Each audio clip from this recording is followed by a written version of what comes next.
Hi, this is Trey Passer, and this is a movie review of Final Destination 5. Okay, I saw this movie Saturday, and let me just first say I'm going to put spoilers in this. I'm not going to spoil the whole movie, just certain parts of it, I guess. So if you don't want to know certain things, I guess you can tune out. But anyway, I'm just going to say I enjoyed the movie thoroughly, and for total disclosure, one of the reasons I wanted to see this movie was because of a certain young actress. Her name is Jacqueline MacInnes Wood. She plays Stephanie Forrester on a soap opera called Bold and the Beautiful. Okay, she's absolutely gorgeous, and I saw the trailer a couple of months ago, and I saw that she was going to be in it, so I knew I wanted to see this movie just because of her. I know it's a shallow reason, but there's a reason. Okay, anyway, and another full disclosure moment. I've seen Final Destination 1. I haven't seen Destination 2, 3, or 4. Okay, but, and let me just say this, the way Final Destination 5 ends, it ties into Final Destination 1. Okay? And let me just say, the deaths in this movie, especially the beginning opening sequence, it's a tragedy on a bridge. Actually, they're doing construction on the bridge, and basically all these wacky things happen to basically cause the bridge to collapse, and people get killed in horrific and imaginative ways.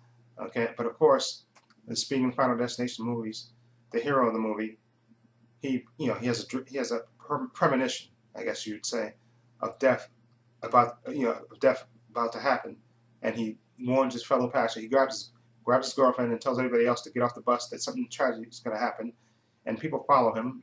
A lucky 7 follow him off the bridge, and then right before their eyes, the bridge collapses. People die, and of course, you know, nobody believes this.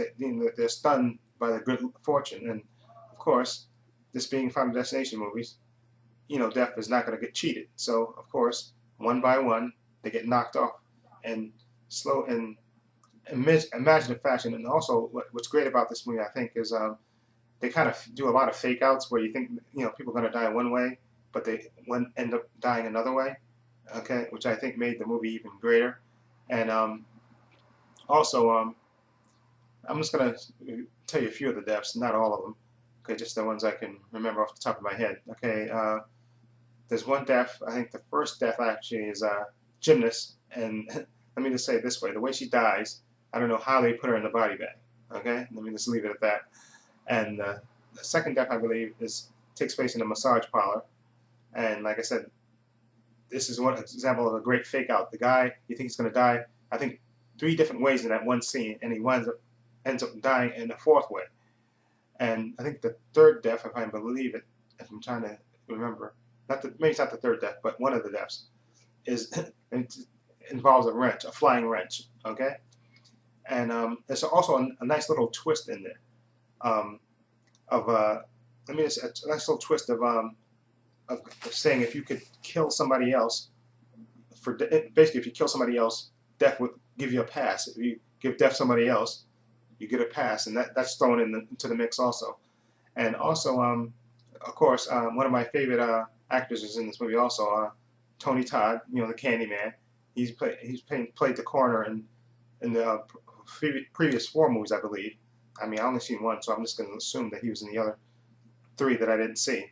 But again, this movie is highly entertaining. Like I said, if you want to see wacky and in crazy ways that people can die, this is your movie. And I thoroughly enjoyed it, and when this comes on Blu-ray, I'm definitely going to pick it up, and just to see, because I'm sure they'll have deleted scenes and show you how they set up the stunts and everything else, because I have to give the director credit for the way he set everything up.